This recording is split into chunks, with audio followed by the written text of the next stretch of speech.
Hello everyone, I'm Casper Kuma and welcome to Fawning over Corpse.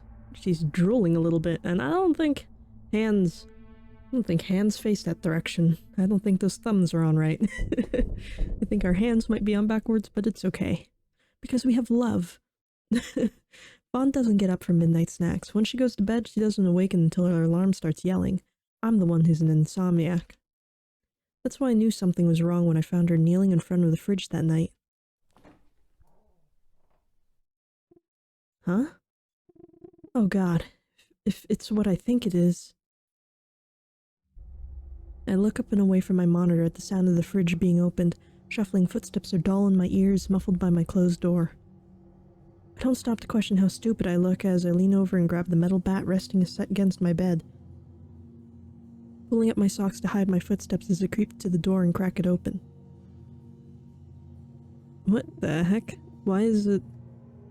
What's all that? What's all that about? Do not be a burglar. Do not be a burglar. Do not be a burglar. No sign of movement. My next instinct is check on Fawn. If she's woken up by now, I can barricade myself in her bedroom with her as I wait for the cops to come. Two women against an unknown apartment burglar don't stand a chance. Even I'm smart enough to know that. Well, I mean, if you surprise attack him, I think you could work something out. I wish I didn't drop out of those martial arts classes. It's a stupid, fleeting thought, yes, but one that has crossed my mind many times before. Being this weak and useless has always been a sore point for me, and there's no better time to face this insecurity than while staring down the potential of a goddamn home invader in our apartment. Now with myself completely out of the room, I lean over and all but lunge over to Fawn's bedroom, slipping in through the door and gripping my phone in the other hand. Alright. All that's left is to tell her what's going on. I thought she was, like, in front of the fridge. Did I read that wrong? I glanced over to her bed, but it's empty. Yeah, it wasn't... Didn't you just say she was getting, like, a midnight snack or something? Fawn? Oh my god, oh my god. Where is she? Why isn't she in the bed? She should be here. A quick inspection of her bed reveals to me that the mattress is still warm, and the edges of her blue comforter turned inwards. That could only mean... she's... out there. I mean, are you sure it's not her walking around and it's not actually an intruder? But let's go to the kitchen because I think that's where she is, right? No, I'm not gonna sit by and do nothing. Not this time. No more playing around. If I'm dying, I'm gonna die protecting my fiancé. Stealing my nerves is the easy part. Gripping my bat so tight my knuckles start to lose color, I pull the door open and start to sprint out with wavering confidence. I mean, I guess I should have called the cops. In hindsight, maybe that's what I should have done first. Oopsies. Oh well. And promptly slipped like a damn cartoon before landing straight on my back. Oh, clumsy. Ugh. The stupid floors. We gonna die. My heart skips a beat at the sound of the door creaking open until... Oh, yeah, see, it's just her, right? Dana? There's no burglar, is there? No, silly, I was just getting snacks. See, exactly. You just literally told us she was like getting hungies at night. Everything's fine, man. What's up with your wrist? Is that supposed to be like a bracelet, or did something happen there? Weird. The face of my fiancée fills my gaze as she leans down to help me. Giving the top of my head a gentle pat, waves of embarrassment crash through me. From the roots of my hair all the way to my ankles. Just the ankles, not the tootsies? Whoops. I'm glad that you're ready to run out and fight someone for old me, though. Really. I don't know why, but I found myself wrapping her in a tight hug. Chin resting on the top of Fawn's head, I bite back the urge to cry. She scared the shit out of me. I thought someone broke in. Sorry for scaring you, Dana. I didn't mean to. I was just hungry was all. It's fine, really. It wasn't your fault. I mean, yeah, it really wasn't. She jumped to conclusions. But as the night settled in and we both assured another everything is fine, some inkling of thought began to nag at my brain. Try as I might, the thought just wouldn't go away. Leaning my head against my hand, the glow of my computer screen is the only thing that illuminates my eyes as the question runs through my brain 1,000 times a second. Why was she up? She was hungry! How many times do I have to get that through your head, Dana? Listen! Doesn't make sense. Our schedules are almost the polar opposite of one another. I'm lucky enough to have a night shift job doing some bullshit data entry for whatever company, but Fawn's schedule is much more regular. When she goes to bed, she needs every second of sleep she can get. That's the whole reason why we even sleep in separate rooms. I don't want my work to disturb her sleep. I don't know. No matter how much I pick my brain, I can't find a reasonable answer. Deciding to finish my work and head to bed, I'd try my damnedest to put the issue behind me. It's probably not even an issue, just a little deviation from what I know. Dana is a weirdo. When I wake up in the late afternoon, the unease in my stomach starts to worsen. This is a beautiful drawing you have there. Very detailed. Shit, I overslept. Sitting up in my bed, I run my hand down my face to clear the sleep out of my eyes. Look at my phone makes me wince at how late it was. Fawn's probably coming home soon. I have a few hours to make myself some food and greet her before my shift starts. Untangling the sheets of my legs and scrambling out of bed, I make my way to the kitchen. The sight of that greets my eyes as not something I expected to see. In all honesty, I expected to be the only person in our apartment at this time of day. That's a lot of knives. Breakfast, breakfast, I need some breakfast. I think we have spaghetti in the fridge still. Spaghetti's good enough as breakfast when it's 5 p.m., yeah? I mean, I don't know, I'd eat whatever for breakfast. Do people actually only limit themselves to cereal and pancakes? I feel like anything can go. Yeah, it works good enough. I'll eat it cold too. Why not? All my lighthearted muttering to myself stops in an instant when I turn my head to see Fawn kneeling in front of the fridge. Why is she kneeling in front of the fridge? I mean, I guess you have a freezer there, but it's still kind of weird. If she noticed me, she sure didn't act like it. Her attention is turned toward the open refrigerator more than anything else. What the hell am I looking at here? Ooh, we suddenly changed art styles. A quick glance at the floor reveals to me that she's been sitting there for a while now. Containers of leftovers, all with various amounts of food in them, scatter the tiles surrounding Fawn. Looking up, I notice of the glass container in her left hand. It used to be where we stored the extra spaghetti I made a few days ago. Now Fawn was shoving it into her mouth as fast as she could with her other hand. She wasn't even stopping to chew, I don't think. That is really weird. She's an animal. She's a werewolf. She finishes up with the spaghetti and tosses the container on the ground. Clattering jolts ring out through the kitchen, causing my heart to stutter in its rhythm. Can't help but shudder when she tears open the thin plastic bag full of raw ground beef and starts to eat. Ew. Don't do that. Holding my urge to throw up is growing more and more difficult by the second. Time to break up with your fiancé, I think. I think it's time to find someone that's less disgusting. Besides, after all that raw meat, she'll probably die. And now that I was looking at her in the daylight... Ew. The hell? What's wrong with you? When did Fawn lose weight? I don't remember her being this thin. She'd been working out. It's hard to even look at her like this. Devouring raw meat of all things. I'm not sure this is something we should see, but we're not very sneaky, you know? Like, we tripped earlier, so I'm afraid sneaking will just not work. But we should try. Because I don't know if it'd be safe to confront this. She's giving me scary vibes. Let's try to sneak if we can. This isn't normal. This isn't right. I should have pressed the issue last night when I could. Her eyes look so distant, like she's a dead woman walking. Once again, I find myself running from any and all struggles in my life, turning right around and shuffling away before she notices my presence. It feels horrible to do so, but some deep part of me is terrified of what might happen if Fawn turns her gaze on me in this state. The thought of being scared of my own fiancé sickens me to my stomach. No, she's freaking weird. Creak of floorboards makes me tense up, as if I were a child that'd been caught doing something they shouldn't. Fawn doesn't even look back, too engrossed with all the meat she can devour. With haste, I rush back to my room, grabbing the key and locking the door. Time to jump out the window.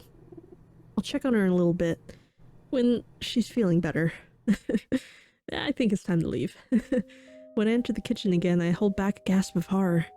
There are containers scattered everywhere, food and sauces splashed across the floor. No sign of Fawn that I can see. Maybe she's asleep? Without so much as a word, I grabbed the containers and started to put them in the sink.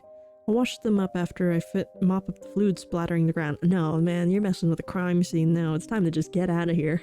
Time to leave. Just go live in, like, I don't know, in a hotel for a couple days until you can find a different way to, I don't know, live. Just get far, far away from Fawn. When I'm done, I'll go get the groceries.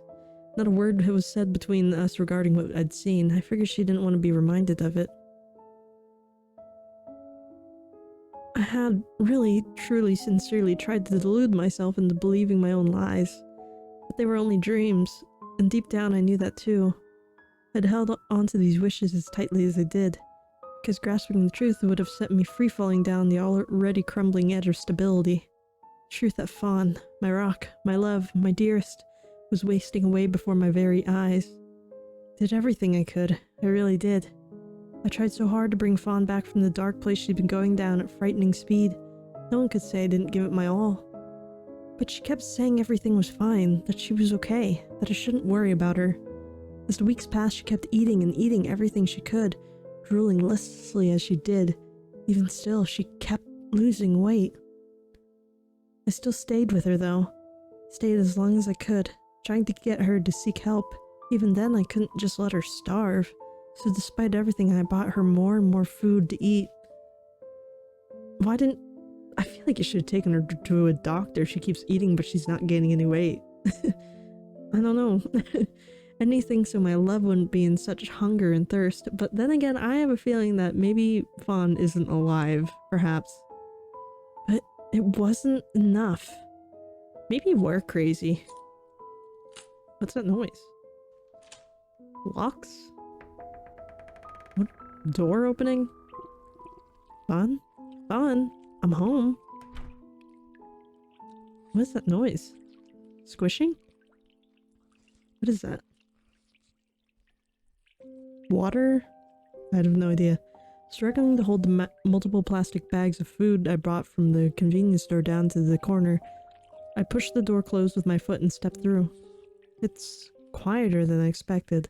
I left the house while Fawn was on the phone ordering a pizza delivery, specifically. She'd been doing that a lot. When we didn't have any more food in the house, she'd start ordering takeout. My bank account is starting to sag, but I'm doing it all for her. Because I love Fawn. Because I love her and I'm not scared of her at all. Even when she snaps at the littlest things. When I set the grocery down and take in my surroundings, I realize the smell of something is in the air. It's not cooking or anything, and it's clashing with the scent of pizza. Fawn? Fawn, where are you? Did she leave? Blinking once, I hold my breath and try to listen for her. Soft tearing and chewing noises are just barely audible if I strain my ears. Somewhere in the dining room. I think she's eating the pizza men. Oh no. When I release my breath and look down, a floor covered in blood fills my vision. Whose blood is this? Muffling a gasp, I drop the bags on the floor and start to back away. Blood seems to be coming from... fridge? Rivulets of crimson pool from the edges of the door and onto the ground. I look up at the sink. The sink only drips if someone turned it on, as if someone's only turned it on a few minutes ago. Blood streaks line the stainless steel. What happened here? Oops, I didn't see that. Oh, oh, can we go back? Oops, oh well.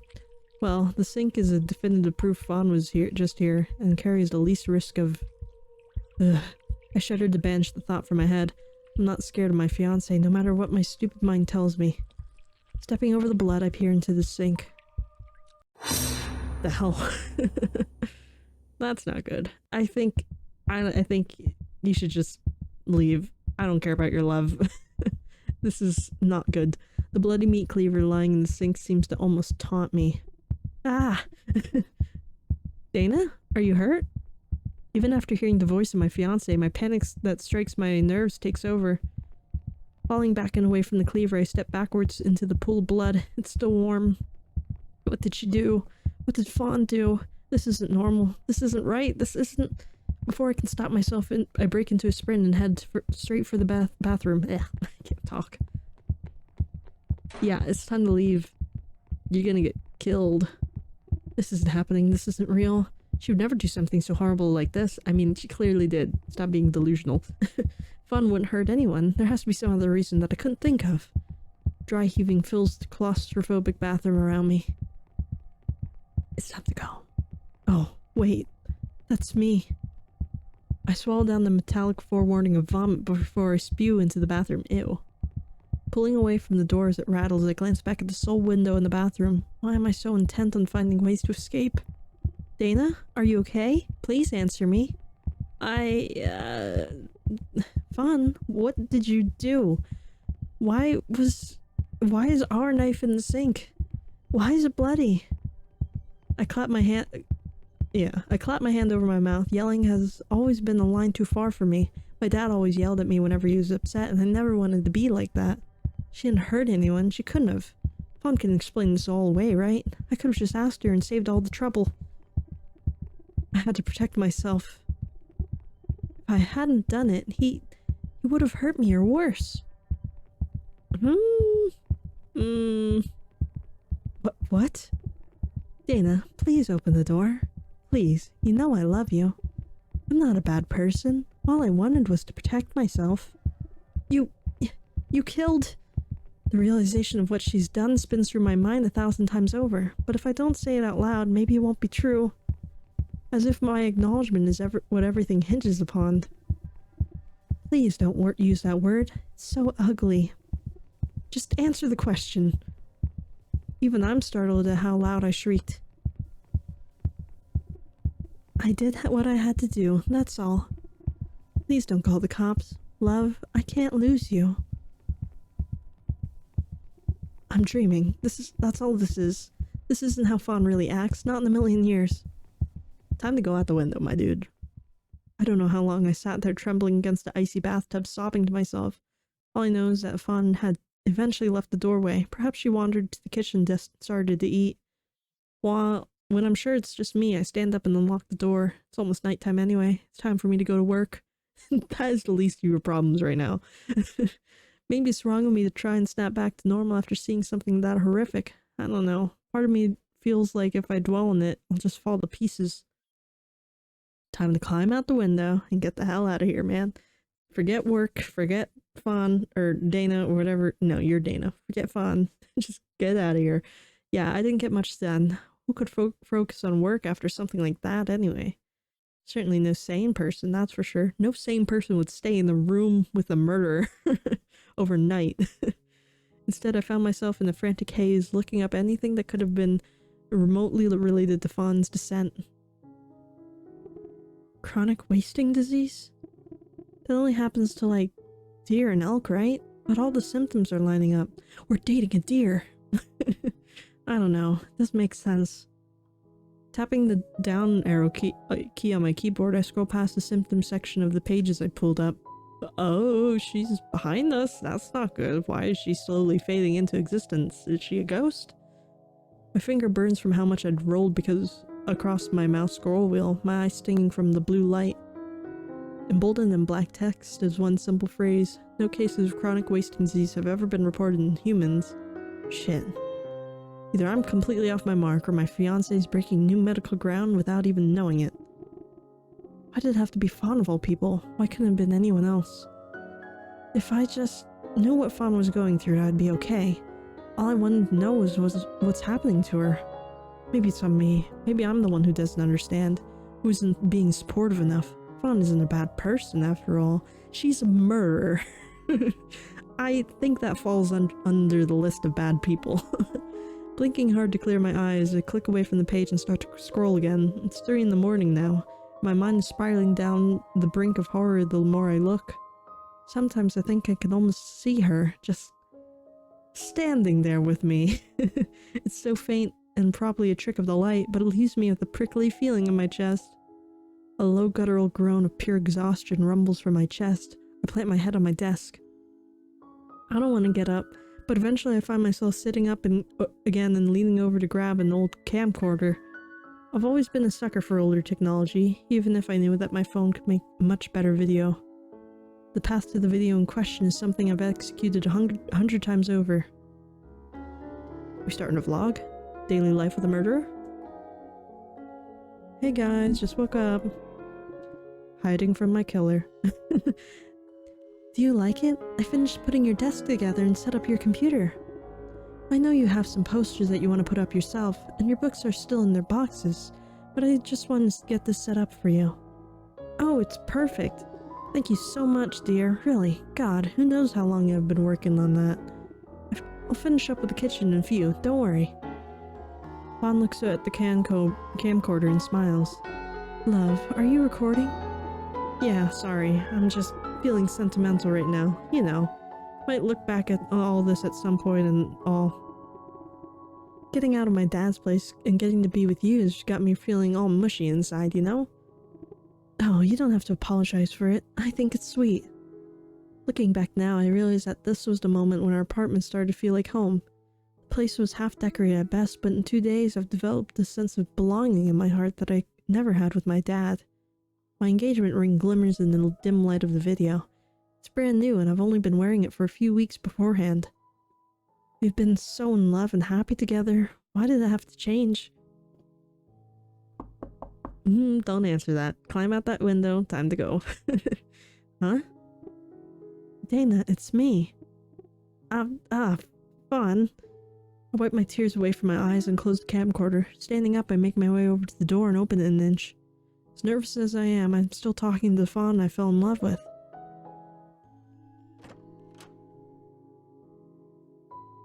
No, time to close it. She's got no eyes. It's scary time. Do you still love me? No.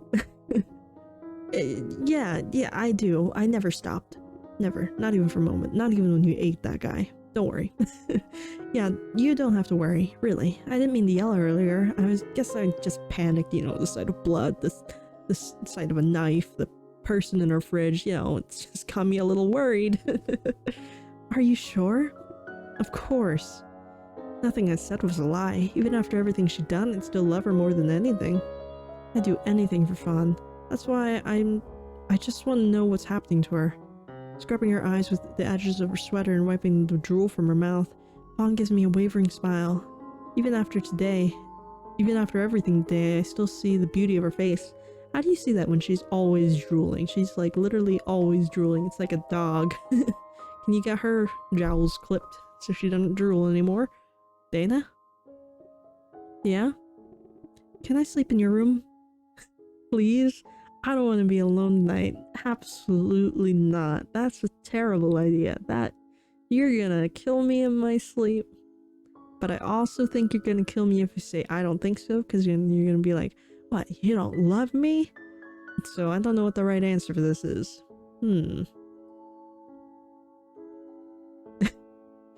She's gonna kill us if we do that. Can we save? How do I get out of here? Alright, we're gonna... What the hell? Okay, I'm selecting the gray one. I think we're gonna say that she can stay with us because I think both of these are honestly gonna lead us to our death, but if we say stay with me, maybe she'll think that we still love her. Stay with me. It's okay. I won't keep you up or anything. I know I should think Fawn is a monster, but she's not. She's just a woman terrified of her disease, trembling like a malnourished doe. Her smile widens. For a moment, Fawn's eyes look so clear and beautiful again, and in an instant I was transported back to the days when the smell of cardboard boxes was thick in the air and our kitchen was half finished and there weren't any dead bodies in our freezer. Ah, good old times. Thank you. Why is our heart melting? Is she eating our face or are we kissing? I mean, I guess they're both kind of similar.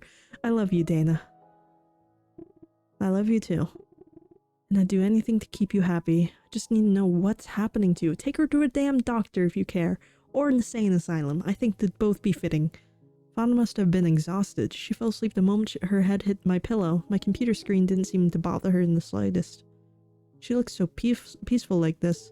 It's while looking at her, smiling soft and wrapped in my blankets, that I make up my mind. I'd do anything for her. When she woke up with bloodshot eyes and started to devour the flesh of the man that came to our home, I looked away for her. What? Excuse you, what? You what? I'm not really proud to admit it, but I stayed for a while, probably longer than I should have. It wasn't that bad anyway, right? Fawn never turned her gaze towards me. Besides, when she died, she had a moment of lucidity that made me forget what was happening to her. I kept researching, looking up everything I could about chronic wasting disease, either getting Fawn to help or knowing the ins and outs of what she was going on through would put my mind to ease, or at least that's how it started. The hunger pains were so subtle I didn't realize what was happening. All I knew that after a few days I was throwing a little bit of extra food in for myself whenever I went shopping. Oh, did we get it when we kissed? Maybe maybe it's the weirdness is transmitted that way? Working became harder, spacing in and out of my thoughts were frighteningly common, and grew more so by the day. I was starving. Fawn ran out of meat the day I realized what was happening to me. But by then I would have done anything to curb the pains that were growing deeper by the hour. What the hell is that? Why are we... Oh, we have antlers? And I don't know what's happening here, but I think we're coming... like, I don't know. Is that blood from my arm, or is that, like, connecting us? That's a pity. We're all out of meat, Dana. Dana? What's the matter? I want to eat too. My voice, quiet and hoarse, can barely be heard over our breathing. Even in my foggy, starved stupor, my heart still skips a beat at the sight of Fawn's smile. See, I knew you'd come around. She leans in and kisses me ever so gently. Yes, that's how it all started, with her kiss. No, it's not just a kiss. It started with her love. She loves me so much she wanted me to eat too. Let's go find some fresh meat, okay? Okay. Oh, and then they go kill people together. How lovely. And then everyone in the world got chronic deer disease, part of the herd. I think I'm assuming there's probably like 4 endings, but I don't want to do all of them. I just want to go back. Oh, fuck. Damn it, I thought it was loading. Oopsies. Well, it is what it is. Well, I think it has a skip button, so let's try that. Can I... No, I can't chapter select. Okay. Well, I wanted to go back to that, like... Can I skip at all? No. Okay. Alright, well, I'll get us back to where we were, and then we will try to not let her sleep in her room. Actually, I misclicked, so we're calling the cops instead. Which seems like a good choice, honestly. Swallowing down my guilt, I pushed her nightstand in front of the door. After that, I shuffled back to the corner of her room, dialing 911 with my free hand. Oh, so I guess those are deer horns, for some reason. 911, what's your emergency? I think there's someone in my apartment. Can you give me your location, ma'am? My voice low, I spilled out our address and apartment number. It's only then I realized just how badly my hands were shaking. Police are on their way. Thank you so much. My fiancée is out there and I don't know if she's okay or not. Shut up, someone's going to hear you. I sink down to the floor of Fawn's bedroom, jumping at every slight noise. Sometimes I remember to let the operator know I was still on the line, anything to keep myself from panicking or passing out. All I have to do now is wait it out and... That knocking? The rattling of the bedroom door snaps me back into reality. My bat slips out of my hands and crashes to the floor. Fawn? Clapping my hand over my mouth, the realization of what I just did sets in. As if I wasn't enough of an idiot, I just had to blow my cover, huh? Shrinking away from the door seems practically useless, yet I find my back pressing tighter against a corner. That's not Fawn, there's a very good chance that's not Fawn. What if they have a gun? Huh? What then? Would they just get us both killed? Would I just give away the only advantage I have here? What if they... Dana, why did you lock me out? I scrambled to my feet so quickly I almost dropped my bat. Shoving the nightstand out of the way with what little strength I have, I swung the door open and pulled Fawn into her bedroom by the arm before barricading the door again. What are you doing? Wait, never mind that. Are you okay? Did you see anyone out there? I already called the cops. Don't worry. Dana, what are you talking about? Hey, lower your voice. I heard someone walking around in our apartment. I think they opened the fridge. After the momentary confusion passes across Fawn's face, she smiles and begins to laugh. It's a warm, gentle laugh, one that I've heard thousands of times before. Dana, dear, that was me. I was just getting a snack. Oh. Alright, so I wrongly assumed my fiancé was shuffling around in our apartment was a burglar. So what? Anyone would do the same. In hindsight, I was acting so rational over nothing. Called the cops for nothing too. There's no way in hell I'm gonna live this down. The police came soon after. To say that they were annoyed when we explained what happened would be a severe understatement. I wanted to hide under something when they left. So there I was, sitting on the floor, staring at my hands, taking in the fact that I called the cops over my fiancé getting some food in the middle of the night. Fawn must have seen the look on my face, because before I knew it, she was wrapping me tight in an embrace. Slender fingers stroke the back of my hair as she utters all sorts of reassurances to me. Don't beat yourself up over it. I'm really sorry for scaring you, my love. It does make me feel better knowing you're here to protect us at night if something does happen, though. You're so much braver than you give yourself credit for. Fawn gives me a kiss on the forehead and tells me how lucky she is to have me. Before I know it, I find myself melting in her touch. Now, do you think it's like it has to be mouth to mouth to get us to go crazy, or does any contact work? It's not fair. How do you always know what to say? I smile back at her and hug her as tight as I can. But as the night settled in, and we both assured one another everything was fine, some inkling of a thought begins to nag at my brain. Try as I might, the thought just wouldn't go away. Leaning my head against my hand, the glow of my computer screen is the only thing that illuminates my eyes as a question runs through my brain 1,000 times a second. Why was she up? Doesn't make sense. Our schedules are almost polar opposites of another.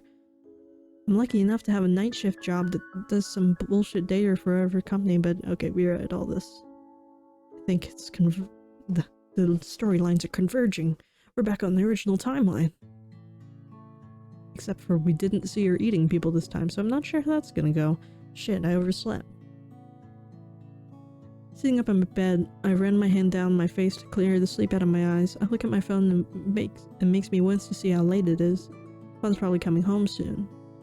Okay, that's normal. So we still see her eating meat, right? Breakfast, breakfast, breakfast.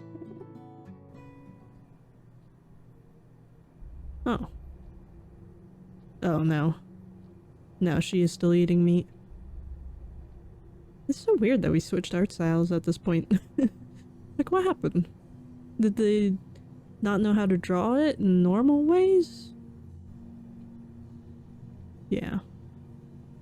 So what should we do this time? I mean, we might as well just pick whatever. Let's try Fawn, are you okay? Fawn, are you okay? Is everything okay? She doesn't respond. If anything, she doesn't even seem like she heard me. Her eyes are glazed over, stuffing handfuls of what I can only describe as mush into her mouth. It's barely even identifiable as beef before she devours it. Grabbing anything she can get her hands on, tearing into it like some sort of starving animal. The visceral horror that overwhelms me makes me feel as if I stumbled upon a bear in its campsite. Hey! No. What the hell am I thinking? This is Fawn, not some wild animal. As she bit into the overripe tomato, red juices start to drip down the corner of her chin. I tried calling for Fawn again, louder this time. Fawn! Fawn! Still no response. I approach her, careful not to step on any empty containers, and place my hand on her shoulder. I swear I could hear her snarl before her head whips around to me. It takes a minute for her eyes to flash with recognition. Oh. Dana? We actually broke her out of it for a second. Are you alright? Yeah, I just spaced out for a bit, I think. She chuckles humorously, standing up and looking over the viscera surrounding her. I'll get the mop. I moved to stop her before pausing. She seemed fine now, so I should just leave her be. She was fine, right? I was just imagining it. Yeah, Fawn was an animal, not in the slightest. Even if she had some binge-eating habits, she was no animal. It just means I had to get more groceries. Oh, I mean, she is an animal regardless, because humans are animals. I had truly, sincerely tried to delude myself into believing my own lies, but they were only dreams, and deep down I knew it too. Okay, yeah, I read that. And then we try to convince ourselves everything's fine, but it's not fine because our fiancé's carnivore. And maybe we're a vegan. Probably not, though. I don't think that's what this game's about. And I mean, she was just eating ground beef, so she could still be eating humans right now. What if she went to the store and, I don't know, kidnapped the clerk? I think this one's coming up that I didn't get to actually choose. See if I can choose this time. But yeah, if you see a bloody cleaver in your sink, perhaps you should just not. Where should we look? Let's look at the fridge. I want to see the body. What the hell is in the fridge? A low sinking feeling in my stomach only deepens as I advance over to the fridge. Even if Fawn confronts me about it now, I can act like I'm just putting away the groceries. You gonna show us? Nothing. Absolutely nothing. Thank God. The slightest sigh of relief is expelled from my chest. Guess I'm just on edge. I know Fawn. She'd never do something like this. The mostly empty fridge shines a harsh white light upon my face. It's bright and clean. I'd recently scrubbed it out after Fawn emptied it again. I'm surprised there's nothing in it. And where's all the blood coming from? It's too clean. Oh. I looked down and realized that the blood wasn't coming from our fridge. It was pulling from the freezer. There you go. Open that freezer. Oh no. Despite everything in me screaming to pull away and leave it alone, I kneel down and open the drawer. Okay. Yeah. That's a body. The soul's look in the young man's eyes tears through all the flesh and bones around me, prodding straight into my mind. As if he's asking why I let this happen to him, why I wasn't there to stop. Dana, are you hurt? I don't even think to respond to Fawn. I break into a mad dash for the bathroom and slam the door behind me. I'd like to see how we're going to convince ourselves that this isn't happening. This isn't happening. This isn't real. She would never do something horrible. The evidence is in your freezer. There's literally a dead body in your house, and yet you're still like, no, couldn't be her. No, she's a vegan. Yeah, okay, and then we read this.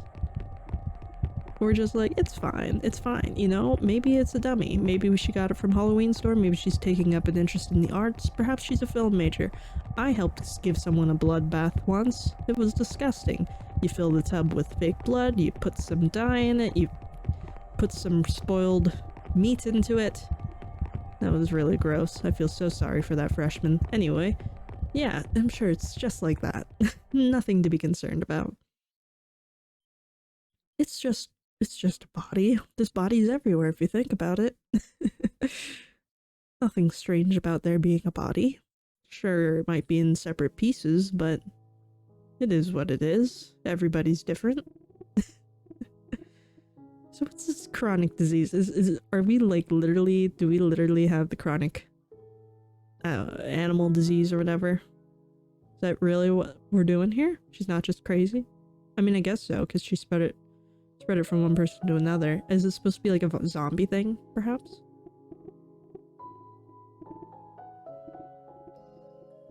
It's weird that they changed art styles like this. It's like, did they only, like, get someone to draw these parts and then they realized that they needed some extra scenes or something? I wonder. Alright, now we're gonna choose to not let her be in her room or whatever. She's got a sweater. Don't think so. I don't think so. I'm not scared of her. I know she wouldn't hurt me, but I just can't let her see what I've been looking up in my spare time. She might get upset. Just say she doesn't need her or do something worse. Crestfallen expression makes the regret settle in immediately. It's not because of you. It's because of me. No, it's okay. I understand, really. See you in the afternoon, okay? Yeah. I love you, Fawn. I love you too.